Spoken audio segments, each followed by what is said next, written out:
Cardinal News is telling the little-known stories of Virginia's role in our country's march to independence. As we head toward America's 250th anniversary, we'll examine the events, people, and places that shaped the Commonwealth and the nation. Together we can better understand the role of our ancestors beyond what's in the history books. This is Cardinal 250, made possible in part by funding from the Virginia American Revolution 250 Commission. Hello and welcome to Cardinal News 250. I'm Dutchie Jessee with Cardinal News, an independent nonprofit news source that covers Southwest and Southside Virginia. Our website is cardinalnews.org. Did you know that in colonial days there were 3 different newspapers called the Virginia Gazettes? This actually wasn't that confusing for Virginians at the time, and to explain all of this and help us dive deeply into the early days of journalism in Virginia, we have Jeff South. Jeff is Associate Professor Emeritus at the Robertson School of Media and Culture at Virginia Commonwealth University. Jeff, welcome to Cardinal News 250. Thank you for having me. Wonderful. And you used to teach journalism, is that right? I did. So I did that for more than 20 years at VCU. And before then, I was a newspaper reporter and editor at various newspapers in Texas, Virginia, and Arizona. All right. So today we are talking about sort of the first press, the first news in the young days as our country was just being formed. And you had an assignment. You were freelancing for Cardinal News, and your assignment was what? Well, it sounded very simple at first. I was asked to do a story about the first newspaper in Virginia. So, hey, how long can that take? So I did some research, and I started pulling this thread that started with the first newspaper and expanded into not a quagmire, but certainly a more complicated story than I thought, because that first newspaper shared the name, the exact same name as several other newspapers. All right. And that was the Virginia Gazette, right? That was the Virginia Gazette. So started in 1736, the very first Virginia Gazette. All right. So walk us through some of that as briefly as you can to explain, to lay this out. How did we end up with 3 Virginia Gazettes? Okay. So the first Virginia Gazette, established by a British printer named William Parks, who had come to the colonies and actually had established a newspaper in Maryland in the early 1700s, was looking around to do something more lucrative and decided to come to Virginia and set up a newspaper here.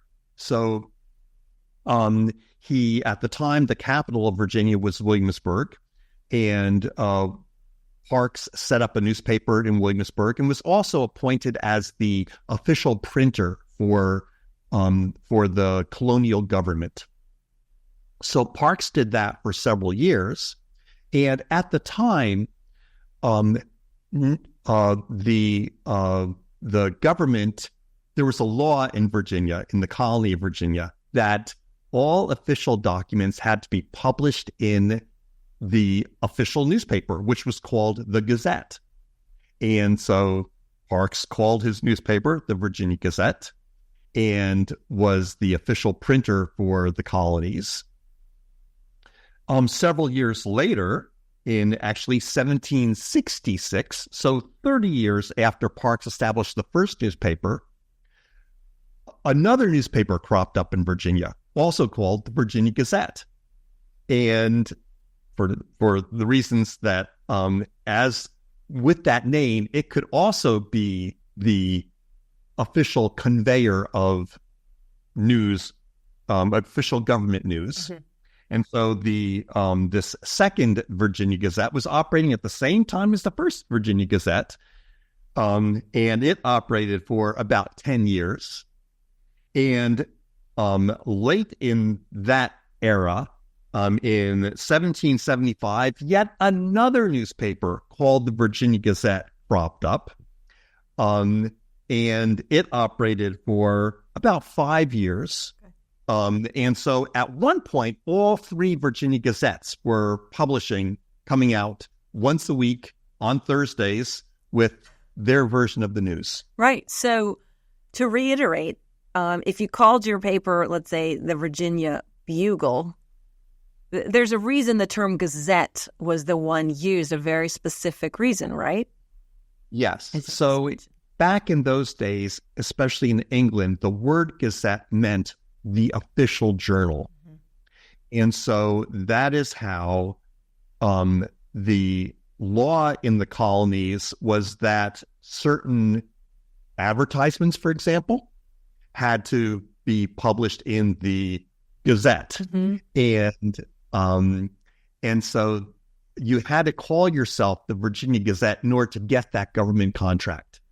Right. So how would people living there at the time receiving the Virginia Gazette know which was which? How did they distinguish that? It's a very good question. And as a journalist trying to ferret this out, I kind of assumed that people would be confused. But as I talked to experts on this, historians, journalists, or journalism professors who look at newspapers back, centuries ago, they told me that actually people were pretty savvy. They knew which Gazette they were picking up. First of all, even though at the top, on the masthead, on the flag, the banner of each newspaper, it said Virginia Gazette, each one had a distinctive image, logo, as you will. And so the logos were different. And in most cases, in fact, I think in all three of these, it was very clear who the editor was. The editor's name was at the top of those newspapers as well. And so people picking up the newspaper at, say, a coffee shop were more likely subscribing to it and having it delivered through the Postal Service or a courier to their home or business, would know that they were whose Virginia Gazette they were receiving. And that was important because the three Gazettes did have distinct political perspectives. Is it a little trickier for maybe historians and people who came after to distinguish the three? Are they given the right attributions, in other words? This is, I did find kind of tricky. When I was looking at documents, for example, at the Library of Congress or at the Library of Virginia as well, those institutions and other archivists had to be very clear to specify which Virginia Gazette published, for example, a particular story, mm-hmm. or took a particular position, or were associated with a particular person. The first Virginia Gazette, for example, published by this gentleman, William Parks, had a relationship with Benjamin Franklin. Parks and Franklin had worked together, for example, on some projects. Benjamin Franklin helped William Parks establish a printing mill, a paper mill, in the Williamsburg area. And so there was a relationship there. But in some of the literature that I read, the librarians had to be very clear which Gazette, for example, had that sort of relationship. Right. And so trivia time, because you brought up Parks's relationship with Benjamin Franklin. Now, this comes from your own research, so hopefully I won't stump you. Which Virginia paper, which Gazette, broke the news about the signing of the Declaration of Independence? So that was the third Gazette, the one that was established in 1775. So shortly before the Declaration of Independence was signed. And the publisher of that particular paper was a gentleman named Alexander Purdy, who confusingly had worked at the first Gazette, at William Parks's Gazette initially, but then for reasons, it looked like because he was more pro-independence than the Parks paper was, Purdy established his own newspaper, but also called the Virginia Gazette. Mm-hmm. And his paper broke the news about the signing of the Declaration of Independence he did that, I think, the same week that the Declaration had been signed with a short story, and then the week following that published the Declaration of Independence in full, beginning on the front page. Wow. So first papers to do that. Right. So in what way were the colonial era gazettes trendsetters? Because you've got all these papers and you've got several gazettes, or more than several. How did they compare, how did they kind of start the movement, or did they in print journalism? What was it like? Well, at the time, print journalism was very much controlled by the government. If you wanted to publish a newspaper, you had to get a license from the crown, from the King of England. And they didn't give those out lightly. And if you printed something they didn't like, you could easily be shut down. In fact, there was a law involving libel, which is a concept we understand now. It's publishing something that's false and defamatory. But back then, it didn't have to be false. It could be true and defamatory, and it was still considered seditious libel, meaning it put the subject of what you're writing about, usually the government, in a bad light. And so there was a law against seditious libel. In fact, if it was true, it was even more libelous, which kind of blows your mind. And so at the time, the press was definitely not free, and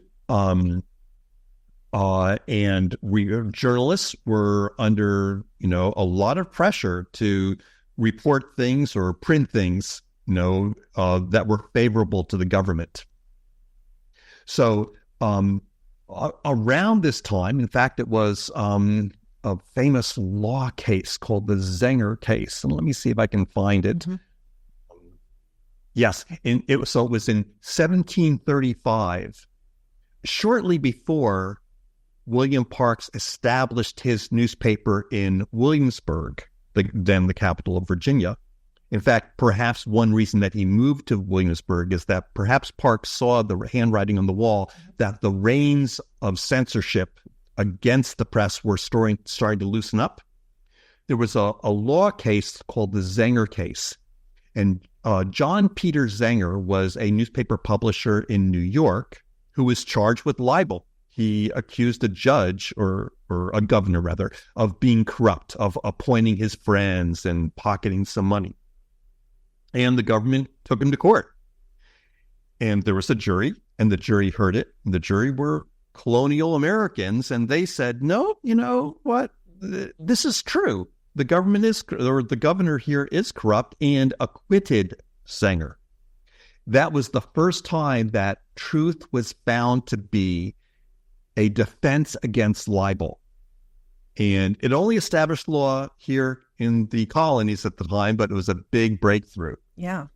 And that really kickstarted more journalism, because suddenly, journalists, printers found that they could print things and not be taken to court and put in prison or pushed toward bankruptcy by the government. So that was a big thing, and that kind of helped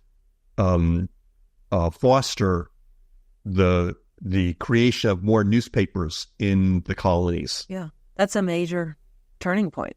That is fascinating. You mentioned printers, and I'm so interested. You've been in the newspaper business before you were a professor. You were in the business.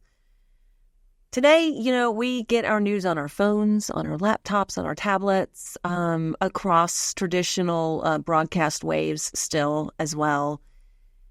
But back then, I want you to talk about the process of printing. Like, how often could they print? What did it involve? This is fascinating, because we're in this digital age now where we're kind of getting used. We've had a while now to get, the World Wide Web has taken over, changed everything. What was it like back then to actually print a newspaper? Dutchie, it's fascinating, because in some ways it's so unlike what we do now to publish information. And yet in other ways, what was published back then in some ways seems very contemporary. Let me kind of back up and unpack those two almost contradictory thoughts. Sure. In terms of the difficulty or the onerous, tedious process of publishing back then, it was tough. Of course, everything was done on paper, and paper was made out of rags. This was before the invention, really, of pulp, of paper made from trees. And so paper was scarce. They had to get linen to, cloth, turn it into paper, and then print on the paper using a flatbed press that took at least 2 people to operate. The pages of the press, or rather what was printed was called a galley of hot type, metal type. Each letter was one little piece of metal, and you had to line up those letters to create words, forming sentences, forming paragraphs. And so a printer had to assemble each page by hand, using these pieces of metal type, lining them up in a box called a galley, and then that box was locked in place on the press. A piece of paper and then ink was applied to the raised letters, the embossed letters, and then a piece of paper was put on that, and an arm of the press came down to push that paper, hold it in place to get a really good imprint from the ink. And then it was lifted up. Someone took out the page and it dried, and then you could print the other side. So it was quite a process. At best, you could print maybe 200 pages per hour. Wow. So the process of printing was really tedious. Mm-hmm. And then, of course, distributing those newspapers, assembling them and distributing them was also kind of dicey. You had to go through the postal service. People were scattered around, living out in the hillsides sometimes. And so getting the paper into the hands of the people who were subscribing was tough. So on the one hand, it was a real chore in the days of metal type, to put together the newspaper. On the other hand, what I saw when I read the paper really struck me as very blog-like. Newspapers that were incredibly eclectic in terms of what they were publishing. There would be a poem. There would be an obituary. There might be a little notice about a government meeting coming up, somebody's speech, a letter from somebody in Europe who was going to visit the colonies and want to share what they were doing in England. And so all these kind of strange, or rather disparate kinds of content that really struck me as being almost like someone's blog. So that's kind of the two sides of what I saw in terms of what colonial newspapers were like. And what role did they play as the country headed toward independence? We talked about which Gazette broke the story of the Declaration itself and then published it in its entirety. If you put your professor hat back on from being a professor at VCU, what would you tell your students about the role, in a nutshell, about this press and gaining momentum after this landmark case in particular to start printing and spreading the word about what was happening in the colonies? Well, they were, of course, the only mass medium of the day.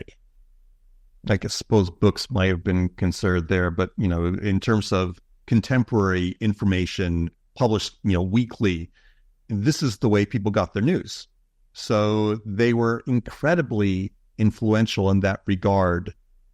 What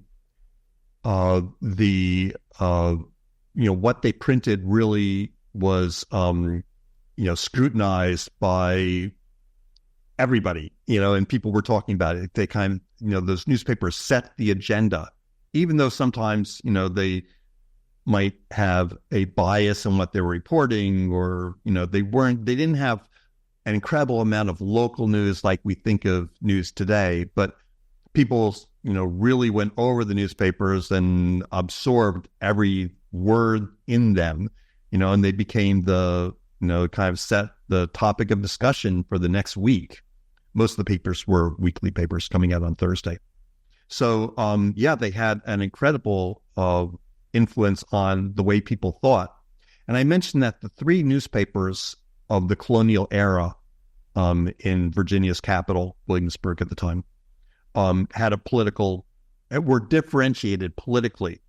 And so the first paper, William Parks's paper, tended to be more favorable toward the crown, toward the government, toward the king of England, not wanting to ruffle feathers. I mean, he had that government contract and he didn't want to lose it, And so, that paper tended to be more favorable toward the colonies remaining part of England. And then the second newspaper, William Rhines's paper, coming about 30 years later, so 1766 was the date. Rhines had come to Virginia at the behest of folks who were thinking more in terms of, hey, maybe we need to rethink our relationship with England. Maybe independence is the way to go. So more patriotic or patriot-oriented colonists. So it was a paper. Rhines was kind of a middle-of-the-road journalist. He printed all sides. In fact, his the masthead of his newspaper said that it prints, let me see if I can find the exact name or the exact title. Well, I don't want to belabor it, but basically without favor to any political party. So he was printing stuff that was favorable to the crown, but also things that were favorable to the patriot movement, and putting information in the paper about the Boston Massacre, for example, in Boston, and the Boston Tea Party and things like that. The Battle of Bunker Hill, an account of that battle was published in Rhines's paper. And so Rhines was considerably more even-handed in what he published. And then the third paper was very pro-independence. Purdy made no pretense about being, about telling both sides. It was more like the Fox News or MSNBC of its day in terms of it was, stridently advocating for independence. So that's the way these three papers were differentiated. And I suppose that's how they kind of found a particular niche in readership, because people, just like today, I guess, like to sometimes read news that reflects their own particular views. I'm curious about the business model. How are these papers funded? How did that work back then? Yeah, so newspapers then, primarily, you would not go to a store to buy a newspaper. You usually got a subscription, an annual subscription. And the annual subscriptions here were pretty expensive. I don't have the exact amount that people paid for a paper. So I can find it. It says 12 shillings and 6 pence. So back in the mid to late 1700s, I was looking up, well, what did that equate to? And that was the equivalent of 6 days' wages for a skilled workman. Wow. Skilled worker. So, if you think in terms of, 1 week's salary in the United States, perhaps, in terms of today, maybe that's $1,000, maybe a little bit more. I don't know. But, the papers were pretty expensive. You could pick them up sometimes and read them at a coffee shop or a pub, so perhaps doing that for free. But most people seem to subscribe. I could not find any figures on what the circulation of these newspapers were. I checked with the Library of Virginia, Colonial Williamsburg, the foundation that runs the museum that is Williamsburg, had also done research on this, and no one seems to have any accurate records on how many of these papers were actually circulated. But there was a reference in one of the papers where the publisher was complaining about people not paying their bills, and he kind of intimated that his paper had at least a couple thousand subscribers. So whether newspapers were lucrative, I don't know, but they seemed to be certainly one revenue stream for someone who was a public printer. And I do need to point out that the publishers in these cases did not rely exclusively on their newspapers for their livelihoods. All of the three publishers ran print shops in which they printed books and pamphlets.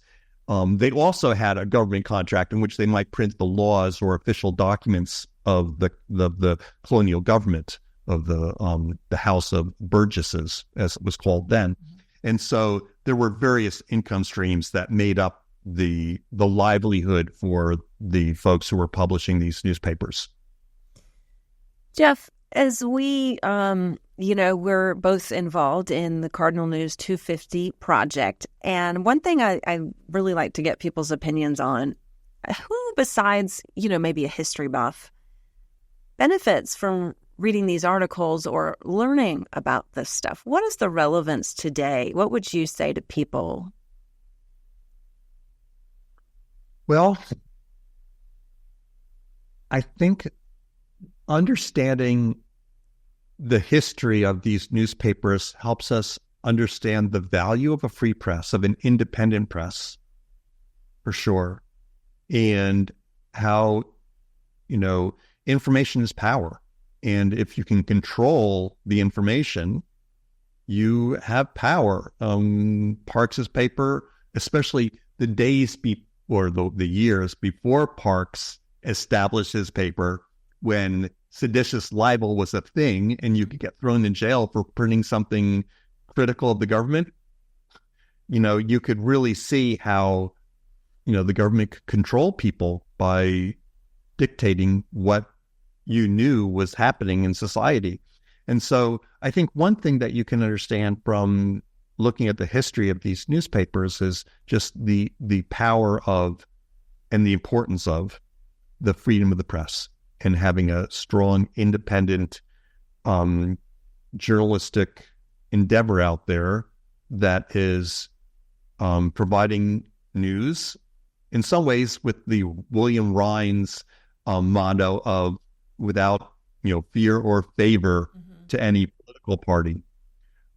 So I think that's one thing. I think another thing that I just learned was just how the process of publishing back then was really, really hard, and that we take for granted today, just that publishing is something anybody could do. But back then, of course, you not anyone could do it. You needed to, of course, have a press.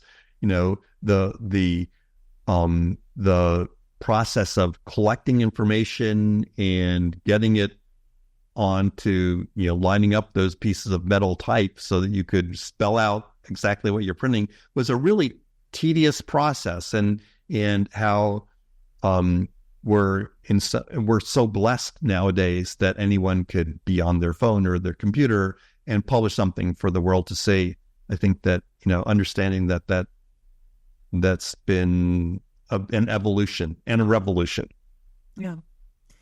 You mentioned the Rhines Gazette, and the name is the Rhines, R-I-N-D-S, that family, and Gazette number 2 We are going to be speaking more about that in a future episode, specifically how Clementina, I think I'm saying that right, ended up taking over those presses. But for now, Jeff South, we're going to leave it here. Jeff South, I want to thank you so much for your work on the Cardinal News 250 project and the research and the history that we're getting, that we're benefiting from hearing.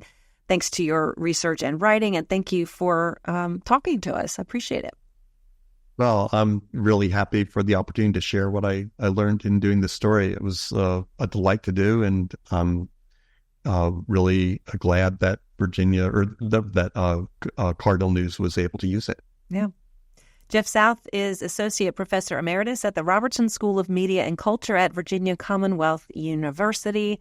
We want to thank our friends at the VA 250 Commission for partnering with us on this podcast, and also our friends at Blue Ridge PBS for their assistance in production and recording as well. I'm Dutchie Jessee for Cardinal News.